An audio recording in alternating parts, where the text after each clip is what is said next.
Olá, somos convidados a discutir, a conversar sobre Bíblia e homossexualidade. Esse é o vídeo de número 3. E nós vamos ver as preocupações, né, com a impureza no Novo Testamento. Para que a gente chegue a uma interpretação segura, mais segura possível dos textos bíblicos, é importante fazer um estudo diferenciado. Nós sabemos que a teologia ela tem como objetivo perceber as situações sociais do divino nas diferentes culturas. Então, portanto, não há uma teologia só bíblica unificada. O que há são diversas teologias e diversas tradições bíblicas. Então, cada igreja interpreta a Bíblia segundo o que convém à sua igreja. A hermenêutica é a disciplina acadêmica de quem estuda teologia que interpreta a Bíblia enquanto uma coleção de livros sagrados. Abrange a relação dialética de extrair significado dos textos bíblicos com a realidade fatídica. E a exegese. A exegese, sim, é crítica histórica literária, aborda e trata sobre uma perspectiva secular ou acadêmica. As escrituras são tratadas como qualquer outra obra literária, utiliza-se de métodos de informações da arqueologia, da história, da antropologia, da sociologia, da psicologia, da linguística e da baixo-crítica, etc. Então, o método mais eficiente de se fazer um estudo bíblico é a exegese. Bom, é bom saber também que todos os textos da Bíblia foram escritos em culturas, contextos, circunstâncias e sociedades e tempos muito diferentes dos nossos. Todos os textos do Antigo Testamento foram escritos entre 2.300 a 3.000 anos atrás, foram escritos por diversos autores e em diferentes lugares do que são hoje a Palestina, Israel, Líbano, Síria, Jordânia, Iraque, Egito. Todos os textos do Novo Testamento foram escritos há mais ou menos 2.000 anos atrás, foram escritos por diversos autores em diferentes lugares do que hoje são a Palestina, Israel, Líbano, Síria, Jordânia, Turquia, Egito, Grécia e Itália. Toda a tradução moderna da Bíblia é, portanto, uma interpretação e uma aproximação do significado que foi escrito pelo menos há 2.000 anos atrás, em diferentes línguas e também culturas e circunstâncias bem diferentes das nossas próprias. Para poder fazer uma tradução moderna da Bíblia, não há que não falsifique o sentido original do texto, é preciso que se busque e traduza o que os autores originais quiseram dizer. Buscar o sentido original do texto exige que se conheça o significado original das palavras e das expressões, e que se conheça as culturas e circunstâncias, e que se conheça e respeite os modos e costumes tradicionais dos lugares onde os textos originais foram escritos. Não vale a pena falsificar ou adulterar o significado original dos textos da Bíblia para obrigá-los a se encaixar em uma ideia ou doutrina que hoje nos parece melhores. Porque a igreja ou pessoas hoje que acreditam ou dizem que acreditam no texto bíblico, ou dizem isso porque isso significa aquilo, né? Então, simplesmente dizem aquilo que querem, da maneira que querem, e dizem isso e não por isso esse texto bíblico significa isso, mas pode significar aquilo. É importante também que hoje, né, se existem igrejas e pessoas de fé que acreditam que algo é de uma certa maneira, e isso não faz com que esse algo seja verdadeiro.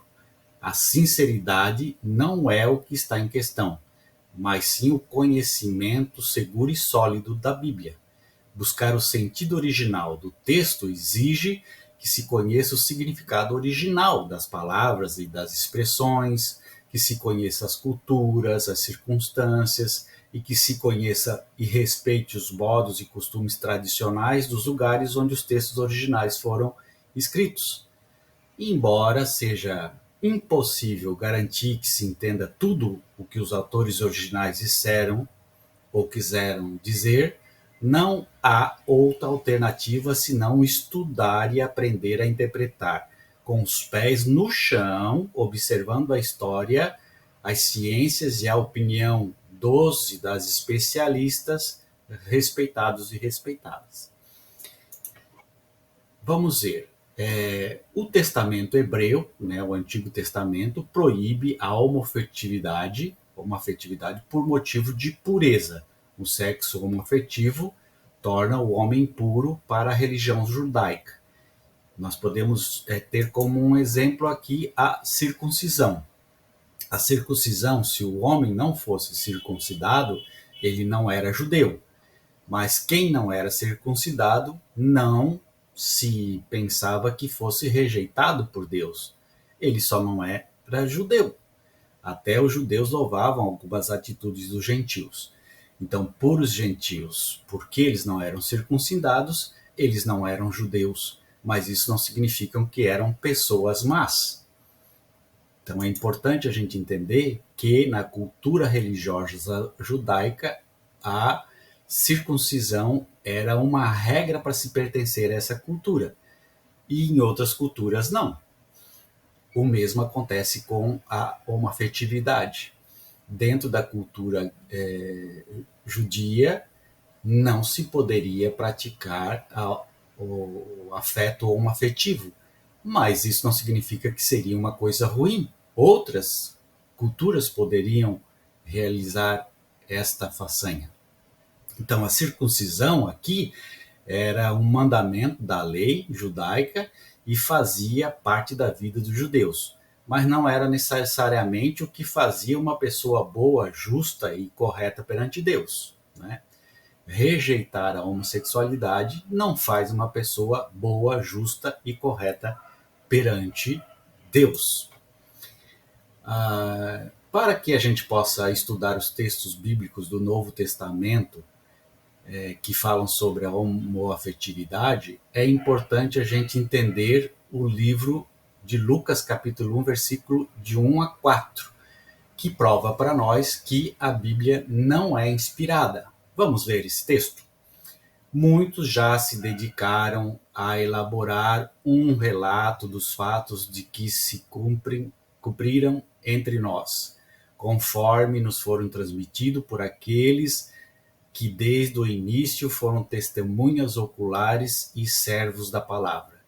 Eu mesmo investiguei tudo cuidadosamente desde o começo e decidi escrever-te um relato ordenado, ó excelentíssimo Teófilo, para que tenhas a certeza das coisas que te foram ensinadas. Muito bem, existe outras traduções que o versículo 3 diz assim: pareceu-me também a mim conveniente escrevê-los a ti. Então você vê aqui que quando o autor do livro do Lucas ele escreve o texto, ele não está dizendo que esse texto que ele está escrevendo foi inspirado pelo Espírito Santo ou por Deus, mas foi escrito por conveniência. E a pessoa que faz aí, às vezes, de Lucas, ele está dizendo que investigou, que leu e decidiu escrever um relato daquilo que ele estudou, que ele leu, que ele ouviu, e não está em nenhum momento dizendo que foi inspirado pelo Espírito Santo. Então, para você entender um pouquinho que os textos bíblicos não são inspirados pelo Espírito Santo. Até você pode ler um pouquinho sobre a história da concepção do Novo Testamento e você vai perceber lá as grandes dificuldades, não é, em 325 no Concílio de Nicéia, né, sobre a ordem do imperador Constantino, que se começa aí a juntar os textos bíblicos e a formar a Bíblia. Então, a Bíblia até foi iniciada, foi catalogada, foi canonizada, o seu início por um pagão, Constantino, que depois se converteu. Bom, nós temos aí no Novo Testamento Romanos 1, 26 e 27 e Coríntios 6, 9 e Judas 1, 7, que fala sobre a questão da homossexualidade. Como se via a homoafetividade no tempo bíblico? É importante para que a gente possa fazer uma boa interpretação. Um comportamento homossexual ou homoafetivo era globalmente considerado como não judeu e mais tarde também como não cristão. Os escritores bíblicos, especialmente no período neotestamentário, a esse respeito, podiam ter diante de seus olhos o que se segue. Na antiga Grécia, em Roma, havia um comportamento homossexual, especialmente uma relação sexual entre um homem adulto e um jovem de idade de 12 a 18 anos, às vezes 28 anos. O mais velho devia ser ativo, o mais jovem passivo. Todo outro comportamento diferente era considerado desonroso e muitas vezes fornecia matéria para escárnios, intrigas e chantagens. Havia também a prostituição masculina exercida como profissão. A homoafetividade feminina também existia na antiguidade, mas é muito menos documentada e era considerada a maneira extremamente suspeita. Não se tinha muito conhecimento e não se escreveu muito sobre isso. Porque o fato de as mulheres só poderem ter um único tipo de comportamento sexual, ou seja, deveriam estar sempre a serviço do homem e serem passivas. Então não havia a cogitação da homossexualidade, da homoafetividade feminina. Bom, a partir desses poucos traços, podemos ter uma ideia do que estava conectado com a homoafetividade no âmbito cultural da Bíblia e pelo que estavam inequivocamente delineados os textos do Antigo e do Novo Testamento, né? Prostituição ou sexo com abuso de menores, né? A diferença daquilo é que aqui, entendido como comportamento homoafetivo, mas também sexualmente em geral, leva a uma profunda reflexão em relação ao significado das afirmações bíblicas nesse contexto. É importante entender o contexto bíblico do Antigo Testamento há 2000 anos atrás, do contexto atual da homoafetividade. Uma condenação das práticas homoafetivas como simples aplicação das afirmações bíblicas sobre o assunto não leva em conta nem os atuais conhecimentos das ciências humanas sobre as identidades sexuais, nem as pesquisas histórico-críticas sobre os antigos conceitos sexuais. Ora, a homoafetividade é contrária à Bíblia? Que valor a Bíblia tem para as interrogações éticas no âmbito sexual hoje? Em vez, se nós referimos aquilo que naquela época se podia imaginar, aquilo que era praticado, certamente sim. As uniões homoafetivas atuais, com ou sem filhos, que se encarregam da responsabilidade recíproca entre os parceiros, no entanto, são algo completamente diferente. Portanto, seria irresponsável e difamatório contestar-lhes a legitimação cristã no seu conceito de vida. Em vez disso, tira do mandamento do amor de Jesus o critério de justiça das relações, com base no qual se deve discernir se uma relação entre seres humanos é agradável a Deus ou não. Muito bem, os ensinamentos de Jesus sobre a pureza. Então, Jesus, em Mateus 15, 11, 18 e 20, Jesus fala sobre a pureza. Ouvi e compreenderei, disse-lhes. Não é aquilo que entra da boca, pela boca, que mancha o homem, mas aquilo que sai dele. Aquilo que sai da boca provém do coração, e é isso o que mancha o homem, porque é do coração que provém maus pensamentos, os homicídios, os adultérios, as impurezas, as calúnias, os furtos, os falsos profetas. Eis o que mancha o homem. Comer, porém, sem ter lavado as mãos, isso não mancha o homem. Então Jesus está aqui nos dizendo que a pureza do coração é muito mais importante do que a impureza que era tratada, a homossexualidade no Antigo Testamento, de maneira especial em Levítico, pecado da impureza, atos homoafetivos. E Jesus está dizendo aqui que o que vem do coração é mais importante do que a impureza em si. E jejum, fazer jejum à vista de todos, rezar em público, grandes donativos para impressionar, nada disso influencia, porque não sai do coração. Mateus 6, 1, 6, guardai-vos de fazer vossas obras distante dos homens, para serdes vistos por eles. Quando orardes, entra no teu quarto e reza. Então, fazer a obra sem alardar, sem mostrar, sem querer se aparecer.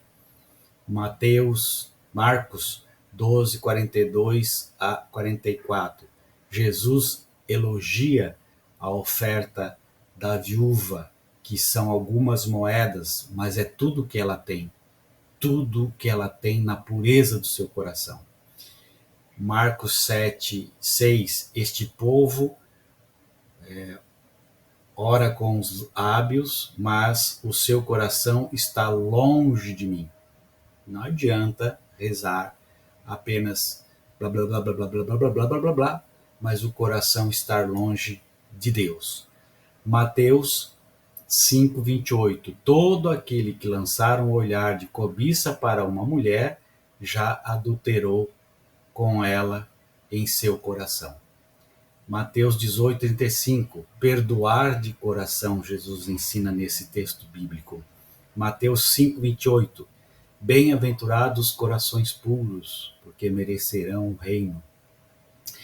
Então, os mandamentos de pureza da lei não são maior do que os mandamentos do coração, do qual Jesus prega nesses textos. Os primeiros cristãos e a pureza, nós podemos ver aí em Atos 15, que discute a necessidade da circuncisão, né, e como conclusão, no Conselho dos Apóstolos, decretou que a circuncisão não era mais necessária. Era apenas um gesto religioso. Para ser judeu, necessitava-se da circuncisão. Para ser cristão, foi abolido esse gesto. Não há necessidade desse gesto, não há necessidade dessa prática religiosa, né? Porque o que está no coração é mais importante do que o que está no físico. Então, também devemos levar isso para a condição homoafetiva. O que está no coração da pessoa homoafetiva é o que importa a Deus, não aquilo que está no físico. Atos 10, 11 a 15 fala aí do sonho de Pedro.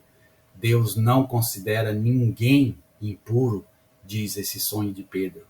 Atos 10, 28, Deus não faz distinção entre pessoas. Atos 10, 34, 1 Coríntios 7, 19, a circuncisão de nada vale, o que importa é a observância dos mandamentos.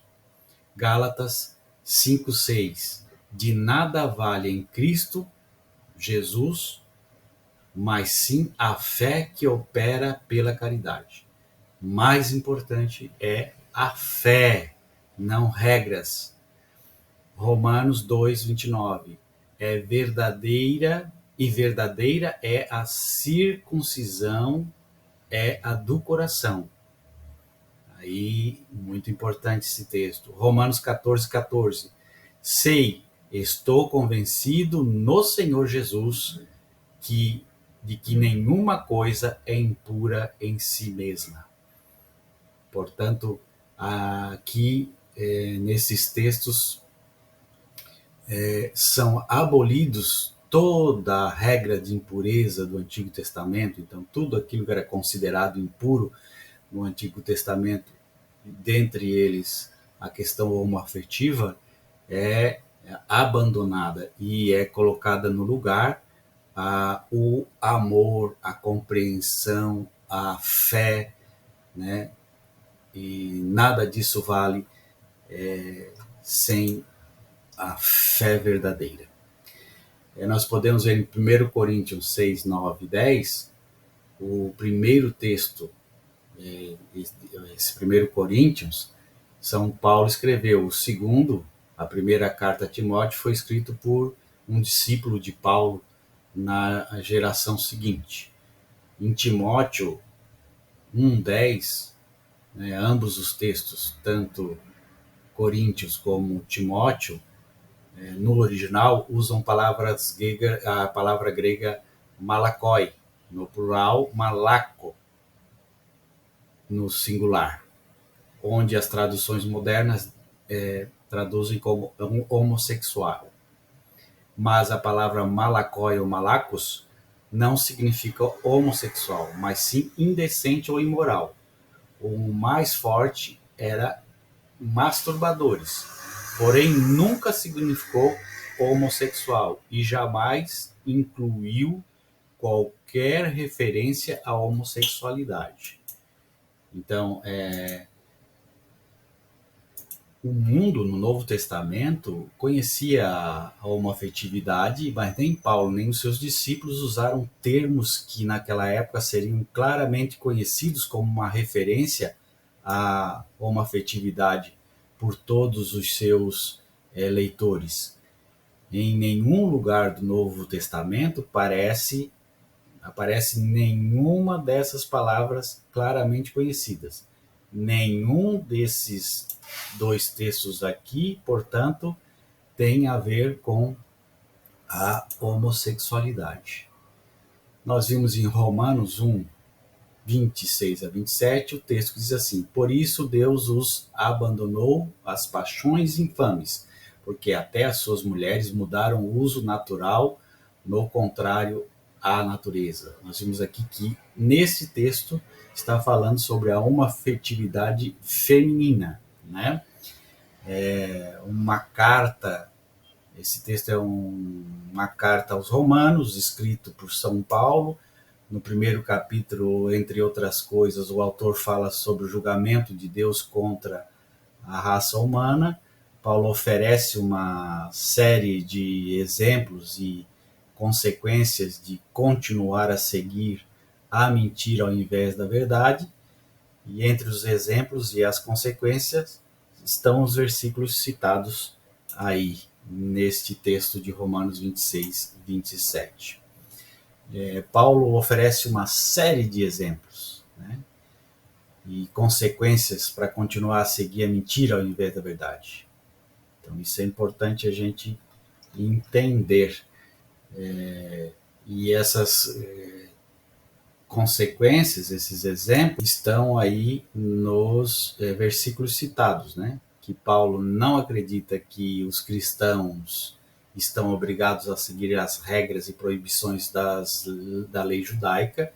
Em nenhum dos seus escritos Paulo cita ou menciona os textos do Antigo Testamento, que alguns hoje em dia querem acreditar que seria sobre a homoafetividade. O que o capítulo 15 dos Atos dos Apóstolos, contemporâneo de Paulo, afirma explicitamente é que os cristãos e cristãs de origem judia devem evitar, se querem ser cristãos, em nenhuma parte menciona a homossexualidade. Isso é muito importante. Em Romanos 1, 26, 27, o autor, Paulo, está se referindo aos heterossexuais que, sem ser homossexuais, se comportam como se fossem homossexuais. Era costume bastante difundido no Império Romano que os homens, às vezes as mulheres, heterossexuais, casados ou casadas, se envolvessem em relacionamentos homoafetivos para alcançar suas carreiras políticas, econômicas ou militares. Essas relações homoafetivas não eram necessariamente com pessoas que eram homossexuais, eram muitas vezes pessoas heterossexuais casadas, tendo relações homoafetivas com pessoas heterossexuais também casadas. Este é o costume que São Paulo condena, porque para ele era contra a natureza o comportamento homossexual de uma pessoa heterossexual. Mas em nenhuma parte Paulo fala sobre o comportamento homossexual, homoafetivo de quem o realmente é. Paulo está falando aqui de homens que são héteros e que têm comportamentos homoafetivos para ter avanço em suas carreiras, para ter popularidade. Então seria como algo contra a natureza. É contra a natureza desse camarada. Ele é hétero, ele gosta de mulher, mas ele se coloca na posição de homoafetivo para ganhar cargos.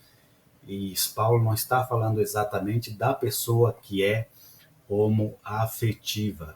É interessante que Paulo usa a mesma palavra que usou para dizer que o comportamento homoafetivo dos heterossexuais não é natural, quando no capítulo 11 fala do comportamento de Deus com os não-judeus.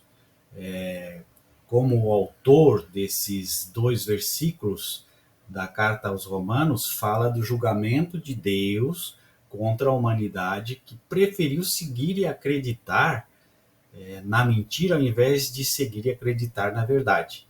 É logicamente impossível acreditar que Paulo, o autor, possa recomendar que os homoafetivos, que não são homossexuais por natureza, vivem da mentira disfarçando-se de heterossexuais. Isso seria totalmente contra a mensagem de Paulo que ele quer dar na carta aos Romanos. Em lugar nenhum nessa carta há referência à homossexualidade como é entendida hoje.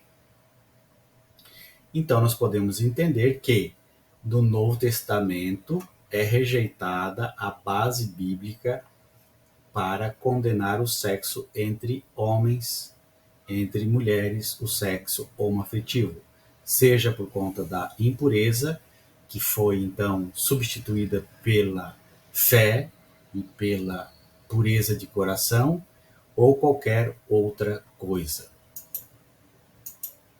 Nesses textos nós podemos ver que quando Paulo fala em Gálatas, Romanos, Coríntios, ele fala de natureza no sentido de intensificar a sua característica particular. Então, para Paulo, uma coisa é natural se comporta de acordo com a espécie de coisa que é, aquilo que se espera que faça. Então, nós sabemos que um homem, um heterossexual, deve ser heterossexual, e um homem homoafetivo é homoafetivo. Então, a natureza do heterossexual é ser hétero e a natureza do homoafetivo é ser homoafetivo. Agora, quando o hétero quer fazer do seu corpo prostituição, ele está indo contra a sua própria natureza. É isso que Paulo quis dizer.